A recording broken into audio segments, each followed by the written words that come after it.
How's it going, everybody? Welcome to the very first episode of Kitchen Sink Cards. Now, what is this? You're probably thinking, well, that's a great question.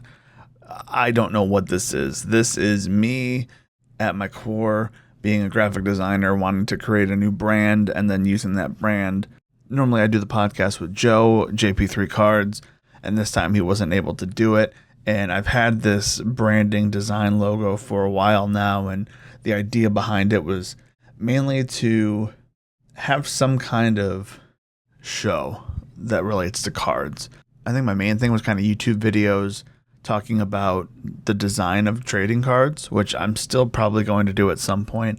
But today I just kind of wanted to introduce the fact that Kitchen Sink Cards is going to be my own thing, just me alone, and then State of the Hobby, which is the other show, will be me and Joe.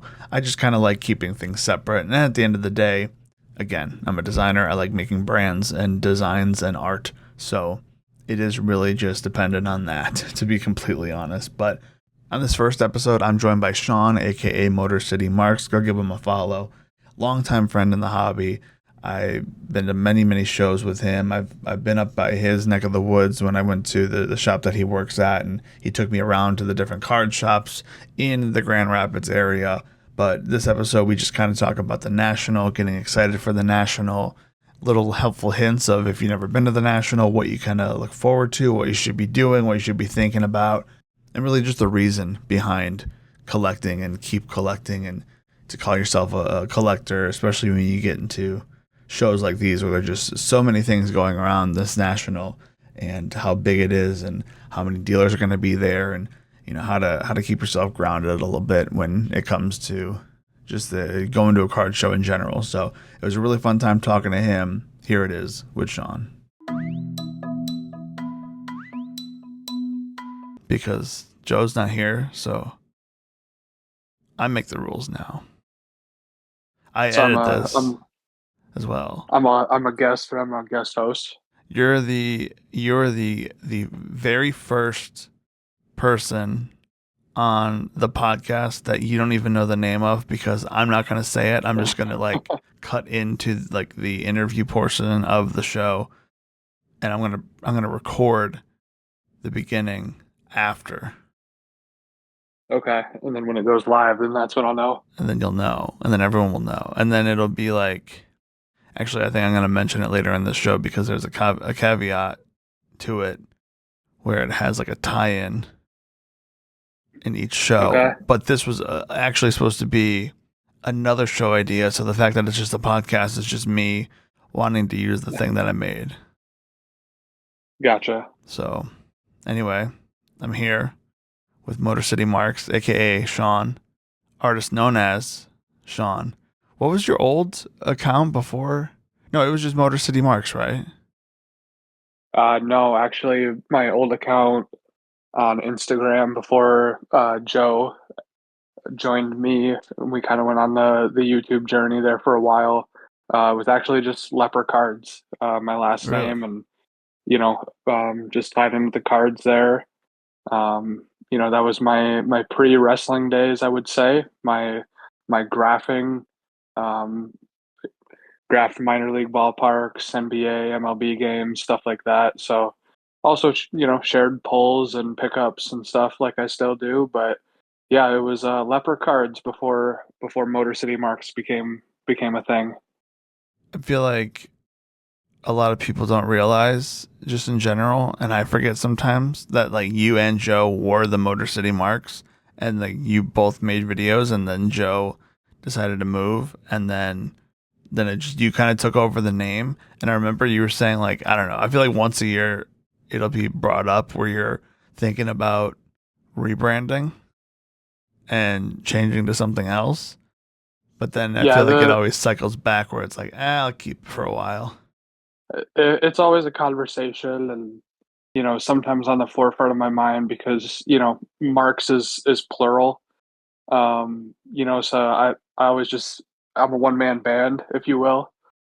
Shout out, but no, it I think the name is here to stay. But yeah, you're right. Joe and I became the Motor City Marks. He turned, went heel, I think he's babyface now, but yeah, we're still friends. He just kind of broke off, did his own thing, and here we are. I think what I think what this very first inaugural very first episode, I guess it would be the pilot episode of the said podcast is going to be. Oh, it's not going to be a podcast. It's going to be a show, because a show I can do video, but also a podcast is a video as well these days. But I think this is going to be focused around the national, because if you didn't know, we are, I believe, 4 days away from the time that we're recording Yes. this. Probably a day and a half when this gets uploaded, just because I don't know when I'm going to upload it. But I think the national is always like that center thing in the cards world, where it's like there's always something to look forward to. It's kind of like the Super Bowl, kind of like WrestleMania, where you build up to it and then it happens and it's so good, and then it ends, and then it just kind of like I fall off for a while and then I come back. But I mean, my first national was 2019. You go beyond that. When was your first? Like, you've been going to it for a Oh while, I think. gosh. Um, I want to say 2015 jumps out to me. Okay. Um, I could be mistaken. It's been a while, but yeah, 2015 I believe jumps out to me. Is kind of one of my first. It was still when obviously I was fresh out of school, wasn't doing much on my own, as far as like traveling wise. But yeah, I want to, yeah, that 2014, 2015 time period, I want to say were my first couple.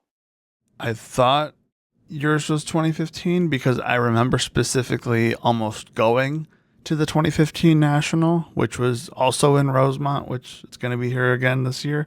And I just didn't, because I didn't really know what it was at the time. I just heard about it. And then I asked my friends if they wanted to go, and they never got back to me. And then I just never went. And then, you know, it is what it is. For 4 years later, I ended up going just for the sake of hanging out with everybody. But now we are on. I don't know, how many nationals have you been to? Because you've been to obviously a lot more than I have, and you've traveled a lot more for them as well. Yeah, so this will be, well, I skipped the last Atlantic City show. Just didn't care to go back. And then obviously the COVID year I would have missed. So, been to everyone since 2015 outside of those two. So that would be obviously Rosemont, Chicago, Cleveland, Atlantic City. Is there another location, or is it just those three? No, it's just months between those three Okay, that and I've then been to. Yep. obviously in 2 years Detroit, which will be interesting to Yeah, say kind the of on home least. turf. Yeah. What is it, closer to you or is it further away to you from Um, Chicago? I would say it's I would say it's slightly further. Um, you know, some people would probably think it's closer considering I'm in Michigan, but um it's actually probably like equal distance. Okay. Now that I think about it, because we're gonna, it's past where the Detroit Sports Spectacular is, and that's about 2.5 hours, maybe two, closer to, depending on traffic. But yeah, it's being in Grand Rapids. I think I'm centrally located between Rosemont and Detroit. I feel like that 2018 national, I want to say, when I feel like everybody that I knew went to that one, that watching those videos and just seeing what it was like there made me want to go to the 2019 one, just to kind of get the same feeling and feel it out and see, like, how whatever was happening. And I think obviously it was way different back then, but just thinking about Yes. the boxes of cards that are not sealed, that have, like, single cards and everything, and then having to choose from millions of hobby boxes. And I feel like 2018 to 2019, obviously the location being a separate thing, but there was a little bit of a jump that I don't think we ever got back in terms of like 2018, 2019. Just again, I don't know before then. I obviously know after then.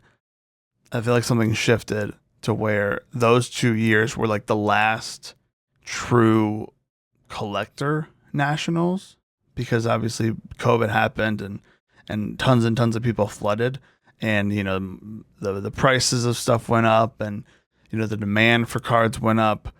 Do you, and I know you worked at the 2019 one, so you didn't walk it as much as I did, but I still think having that perspective is pretty important. So do you think that like do you think something has changed from those, or do you think that the spirit of those two shows are still kind of going in through each year? You just kind of have to like find that. Um, I think that yeah, I think this has been a topic of conversation amongst our collector group, if you will. I do think it's shifted a bit. A lot of people's collections, all of us included, they've changed over those 5, 8, 10 years. So I do think that the mindsets change on what you're collecting. Can you make a little margin on whether it's something you pulled, bought, something that you thought might be PC for a while. Because even going into like my first national, like just walking around with my dad and taking in the experiences of being at my first national to you know the museum type pieces there, but I didn't have the money that I do now, and like I said, I was coming right out of high school, maybe a couple years removed, and that's what I was doing. I was just filling out my collection, whether it be the kid Chris Bryant, everybody was chasing around that time, finding stars and stripes bat relics out of priced as marked boxes, or Detroit Tigers cards for my collection. Um, you know, it, that's what I always remember fondly of. You go there kind of to fill out your collection, but yeah, I would say as times have changed, it's definitely become, especially for us four or five, if you will, that are going. I think it's more of a hangout, good to see each other. The cards are kind of secondary because it is a lot of, business that gets done outside of, what we're looking to do.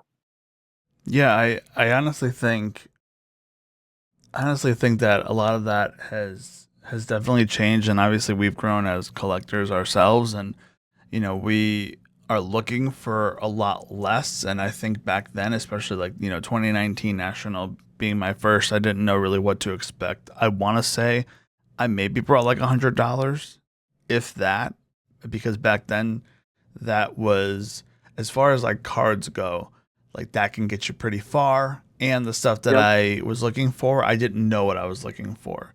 I think I remember specifically buying a Devonte Graham RPA from Noir or whatever that set is. I think it was $10. And that was one of those things where I'm digging through a box and oh my god, look, Devonte Graham has cards. I didn't even know he had cards at the time. And that's, to me, a core memory and a card that I will never never sell, never leave the house essentially. But it's those moments that I don't think are happening as frequently with us specifically, but I do think that there's a lot of people that are coming into this, whether it be, hey, they know every single thing, or at least they think they know every single thing, and they got into breaking and they do this and that, and they're just getting their first, national where they're doing their own path and they're trying to find their, dig boxes to go find a card to flip or to add to the collection or whatever. But then you also have, the parents who maybe they went to this a long time ago or they got into cards a long time ago and then they're bringing their kids to it and those kids are having their first time trying to like dig and find a card that they want to add to their collection. And I think there was more of an innocence back then, and I think that's goes with everything, right? Like the internet has just exploded, and so we don't have that same. I don't know what the exact way to put it would be. We don't have that same like open worldness, I guess you can say, to where literally you can do anything you want, specifically in cards. Like we all have our, I would say, our niche collections. Like I collect, Kansas Jayhawks, and specifically now is kind of just Devontae Graham stuff. But now it's even more specific, and it's the lower numbered, like number to 10 or less, rare stuff, the rookie stuff. So it kind of narrows you down to such a small little thing. And I know with Marina Mabrey, it's one of those things where you have so much, but then now you're stuck looking for the even rarer stuff.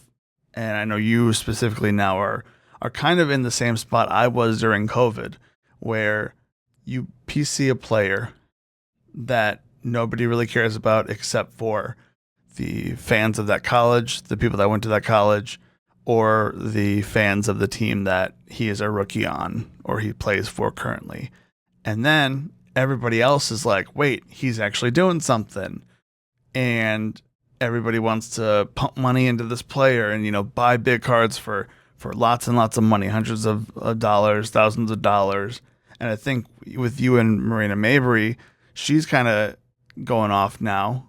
And that reflects into cards to where it may not be as easy to find a Marina Mabrey card at the National this year, but at the same time, you may find even more because people know her name now and they're not just sitting in a box. They're actually, coming out of the box and they're going into the showcases. And, I guess, have you thought about that side of things where, I know last year you found, I'd say, a pretty big card if you want to tell that story. Do you see that kind of happening this year? Do you hope it happens this year, or are you just kind of whatever happens, happens? Uh, yeah. So to answer the that question first, I think I'm in the boat of whatever happens happens.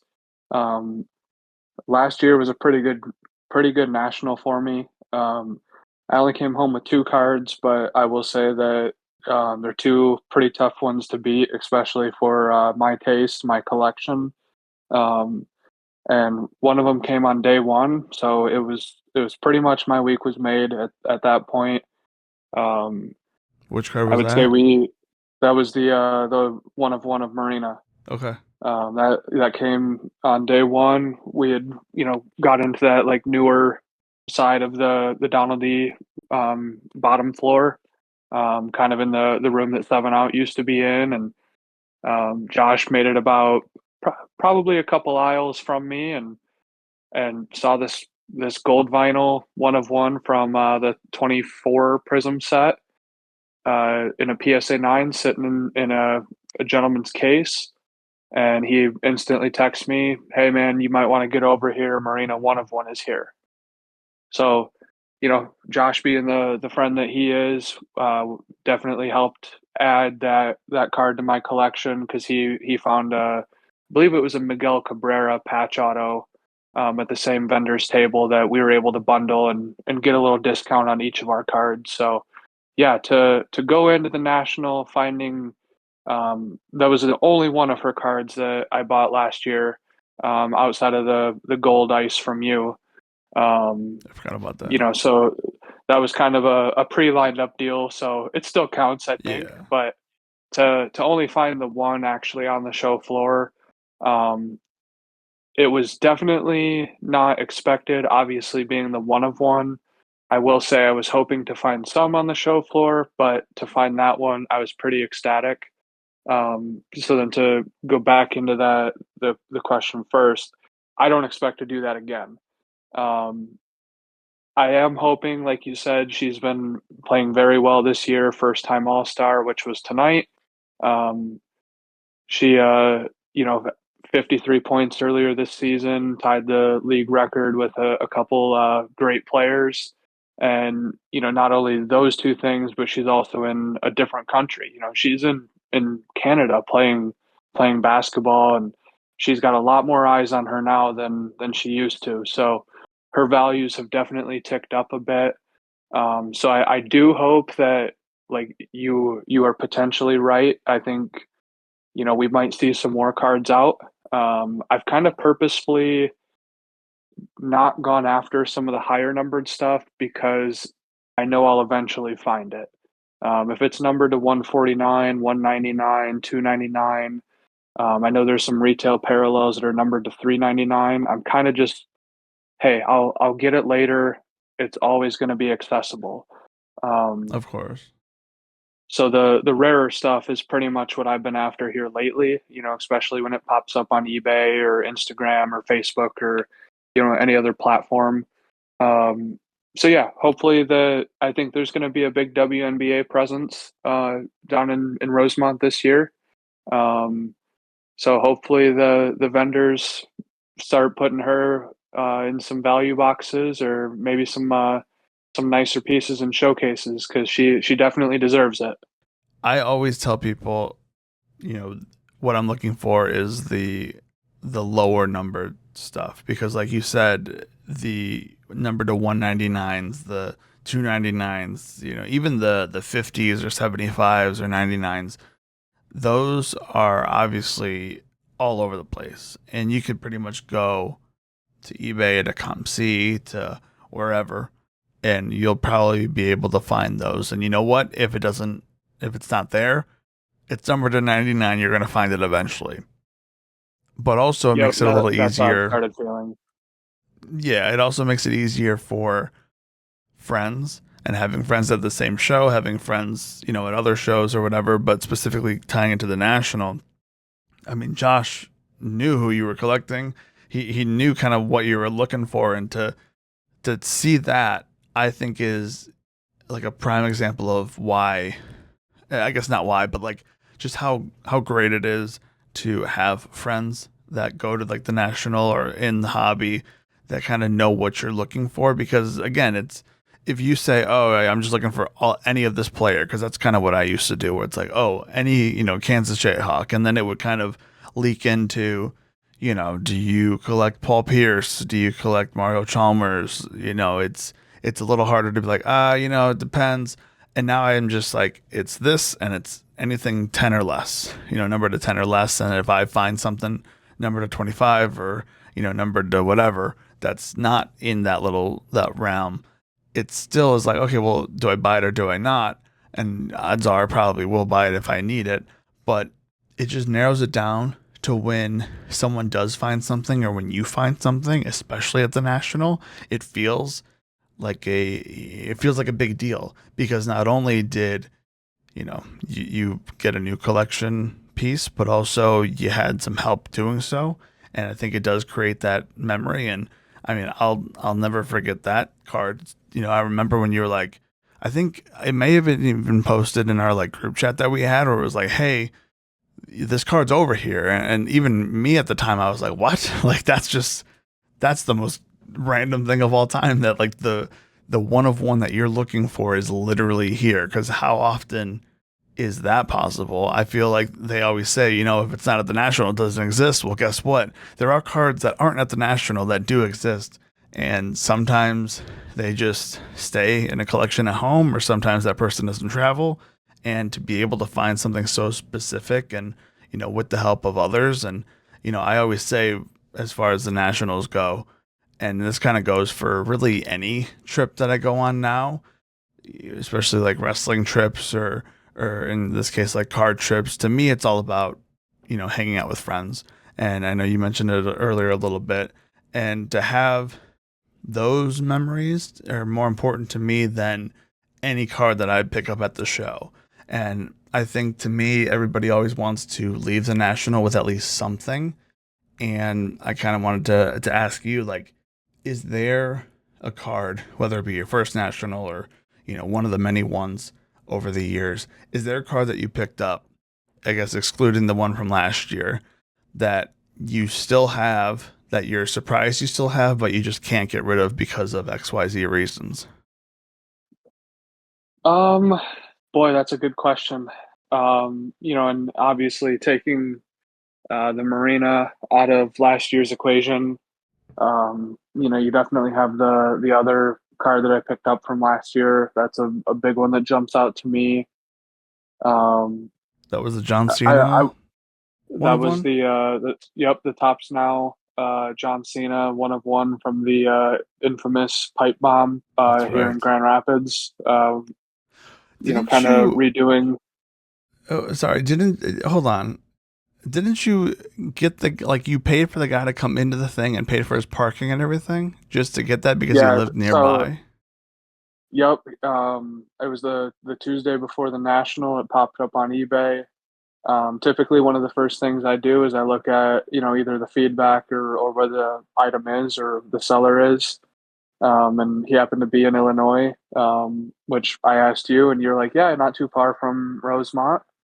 So it took a few days, but basically talked him into delivering it to the national on the show floor, and kind of sweetened the deal, I would say, by paying for his parking and his entry ticket. So, to not only be at the event here, redoing the infamous CM Punk pipe bomb, um, it was also, Cena's farewell tour. That's just, a big card for my collection. Um, I mean, I think like thinking further back at like other shows though, like it's tough for me to get rid of certain Notre Dame cards. Because I would say outside of like Detroit, that's always been like my number one collection. Obviously, it changes. I'll go into heavier wrestling or heavier WNBA, but I'm really always looking for the cool, unique Notre Dame pieces. Um, I will say that like it was the first national coming back out of COVID in Rosemont.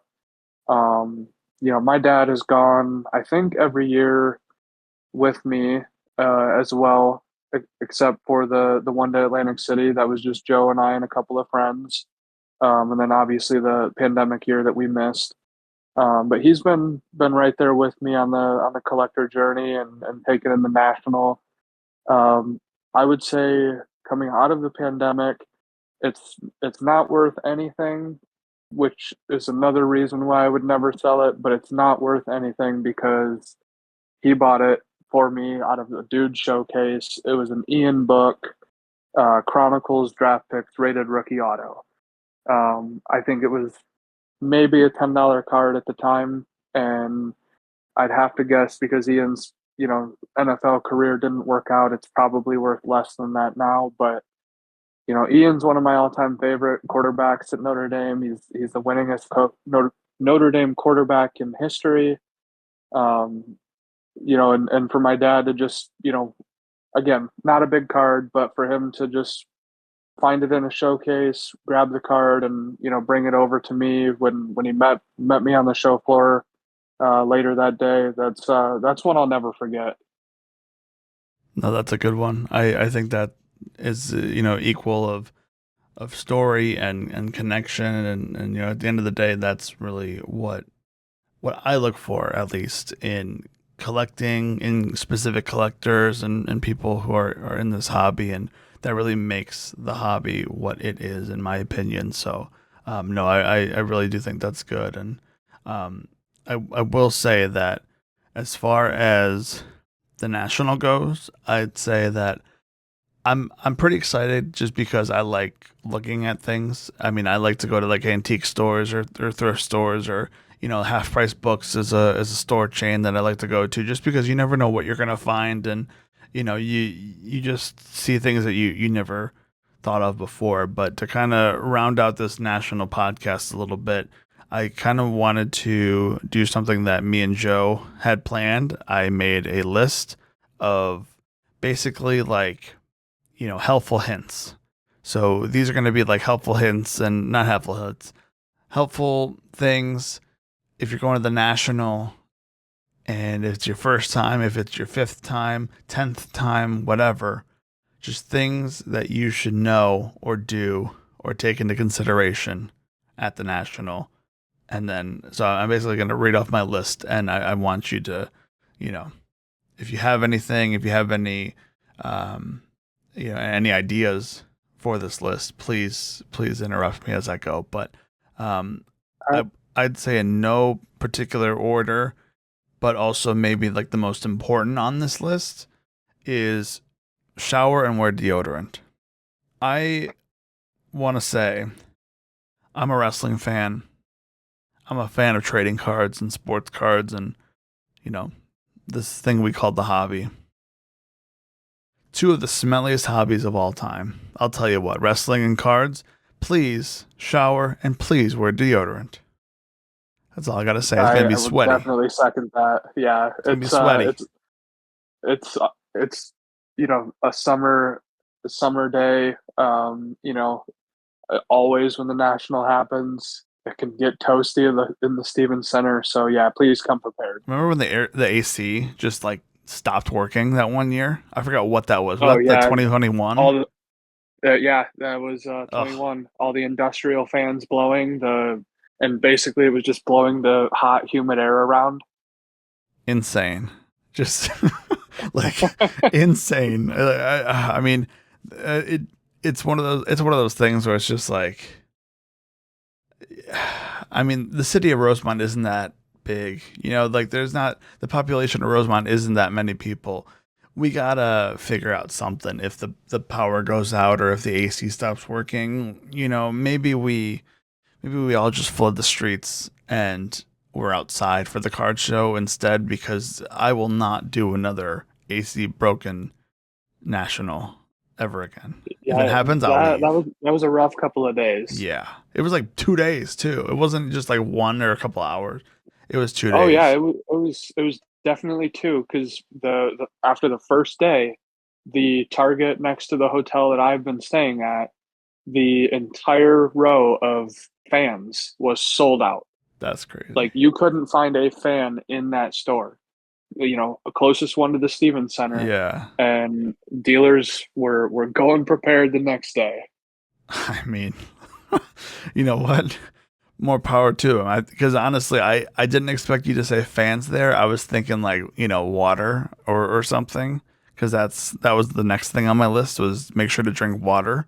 Uh, Yep. Stay hydrated because listen, I'd say that there's two pretty like big crowd things. I don't know if anyone's passed out, but like I feel like that would okay if I pass out because of dehydration specifically at the national, I don't think I could ever show my face at the national again because I stay on top of that. I make sure I got like water, Propel, whatever. This year I got some body armor like Flash IV gimmicks. Like I'm set and I'm ready for anything because it's probably going to be hot and you don't want to not drink water.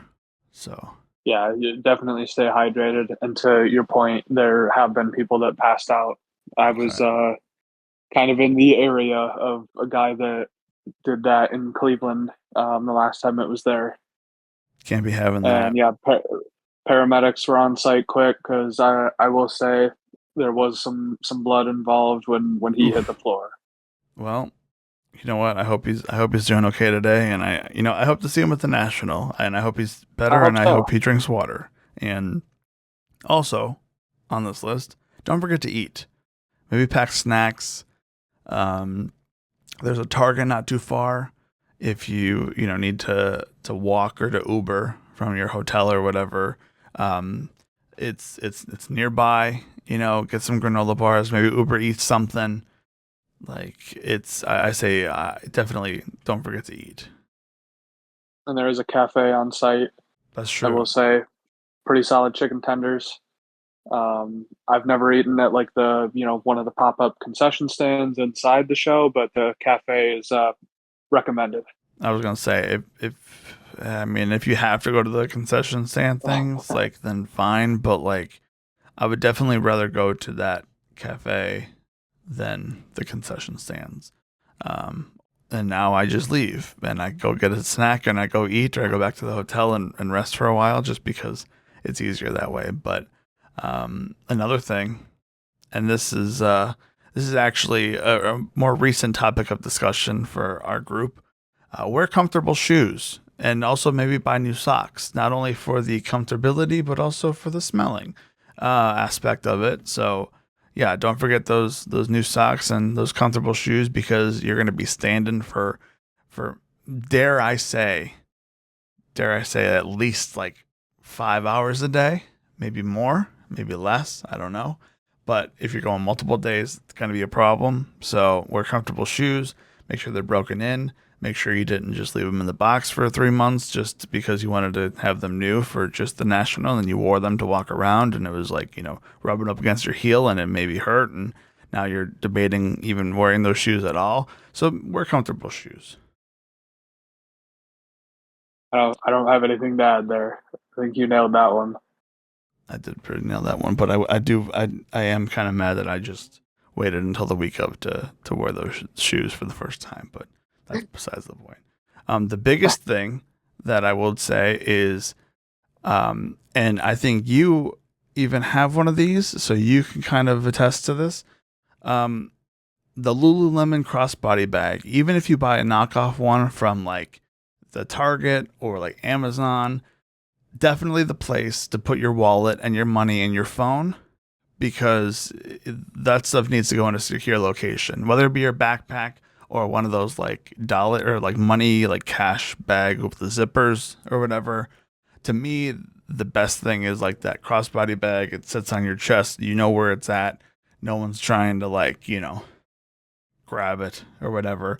If you put stuff in your pocket, if you put your phone in your pocket, your wallet in your pocket, your cash in your pocket, listen, there's scummy people in this hobby. There's a good chance that someone's going to try to pickpocket you. So just make sure you have that in secure location. Zipper pockets are probably good too. That's pretty good, but definitely secure your phone and your money in your wallet because those are the most important things all week for sure. Yeah, there are a lot of things going on. There's a lot of people around. So yeah, better be safe than sorry. And I will say a new Lululemon bag is debuting from me on Mm. Wednesday.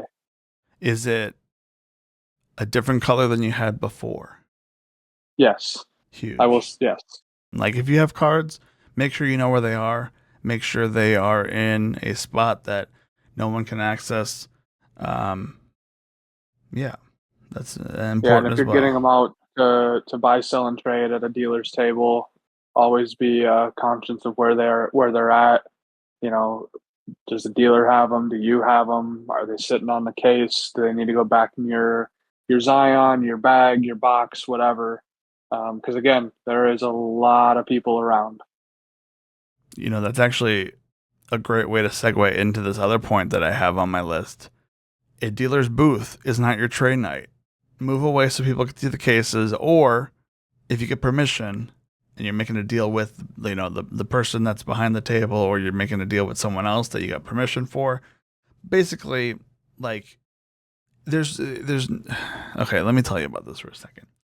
I have a system where if a million people are blocking the case, I'll do the look above, look between them, maybe like drop down a little bit, see if I can like look into the case because there's nothing worse than someone's giant Zion case or whatever backpack just sitting on top of the case, and maybe they asked permission, I don't know, but if they didn't, that sucks. And then it's just me trying to see what's in the case. The case might have nothing that I want, so I'm just doing a quick look through, and then oh, okay, on to the next one.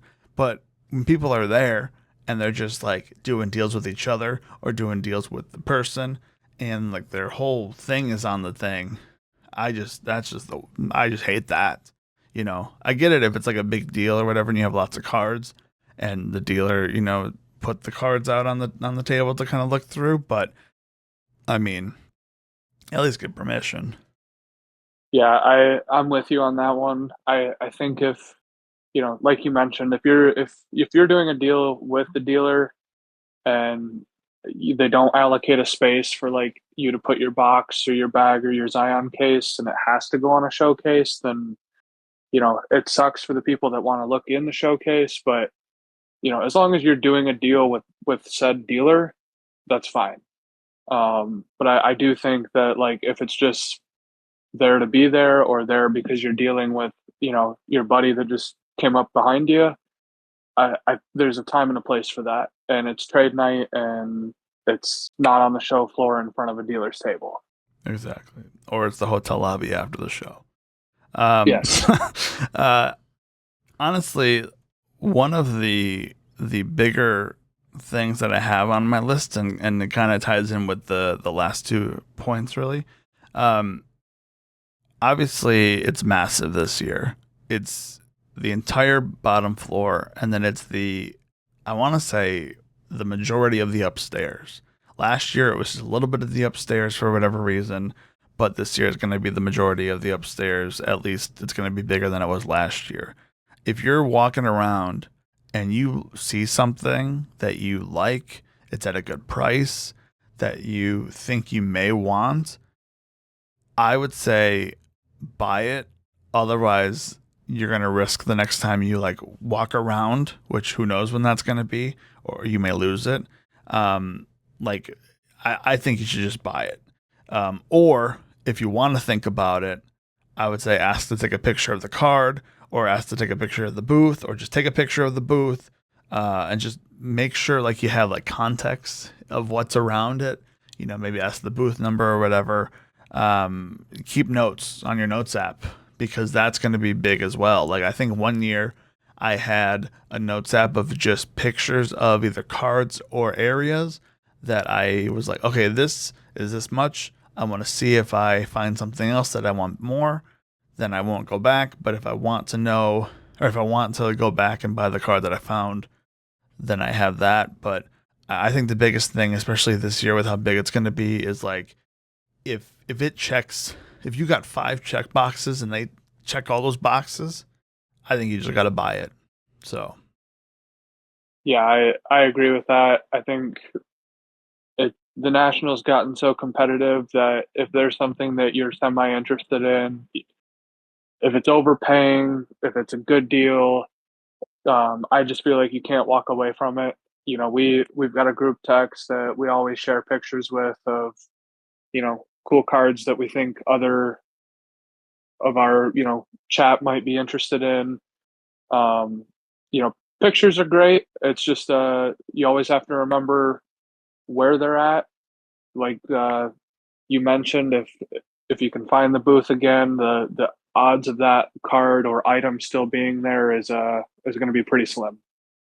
definitely. And I think last year for sure, I can't think of any specific cards, but I know for a fact there were some cards that I saw that I was like, I mean, it's kind of like a good, like I kind of want that, but I don't know if I want to pay this amount. And then I would even like, I would even walk away for like 10, 15 minutes just to like look it up or whatever. And it would be gone when I went back. And I think, like you said, it's very competitive and it's going to be even more competitive this year. And I'm at the point now where if if it all makes sense to me, right? Like if there's a card that I really want and it's like $100, and it all just is like, you know what, that is what I would pay for that card anyway. I sometimes I don't even look up anything. I don't even pull up eBay just to see if there's any others of it. And for me, looking at such low numbered things to find something that fits all of the parameters and also is a good price. I mean, I don't know what's going to happen this year because I don't really know what I'm looking for, but I think it's one of those you got to buy it. I mean, you could always resell it. You might not get all your money back, but at least you know, at least you felt good about it in the moment, I would say. But no, I think that's key, and I think that's gonna be a big interesting point to think about as I'm walking around. It's just like I think kind of like wrapping up here. There's difference. There's a difference in like something I want because I want to collect it, and something I want because it's good at the price. And I think I've definitely over the past year gone away from buying stuff just because I think it's a good price. And I know it's one of those things where I don't know how many times like one of you will send me a card of, a wrestler or whatever. That's like, oh, like it's not a bad price. Do I want to spend that much right now? No, not really, but it's not a bad price. So I'm kind of like, even if it's like a person I collect, I still am kind of, do I need it necessarily? Does it fit what I'm looking for, what I'm going for? So, but no, I mean, I would say each day we get closer, the more excited I'm getting. And I think there's not a lot in cards right now that gets me excited, but being able to just have a gigantic treasure hunt for a couple days and being able to like hang out with people that you don't normally get to see and then meeting new people and then like just seeing things because at the end of the day it's one big museum and it's just to me the most wonderful time of the year when it comes to the trading cards because it doesn't get any bigger than this. It doesn't get any better than this. And then it literally takes everything that I have out of me. Because then for a good week, maybe month after, I just want nothing to do with cards. Yeah, this is what we look forward to, every year. I mean, when we're all saying goodbyes, on the day we all part, we always joke that, hey, 300 and however many days, and we're right back here. So yeah, to your point, it's going to be bigger. It's going to be hopefully better than what we've seen in the past, and it is a museum. That's one thing I wanted to touch on with your list of hints or tips or tricks or whatever you wanted to call it. Um, Take a look around. It doesn't have to be buying anything. Go to the auction houses. Go to the vintage dealers or vintage showcases, and you know see what items you can see history of. That was another thing I'll never remember, or I'll never forget from my first national, getting to hold a game used bat from Babe Ruth. Wow. You had to put on the pearly white gloves so you didn't get your oily skin on it, but go experience that. To your credit, this is a museum, and there's stuff that you won't see, and it's uh it's one of the best experiences that we look forward to every year, and there's nothing else like it.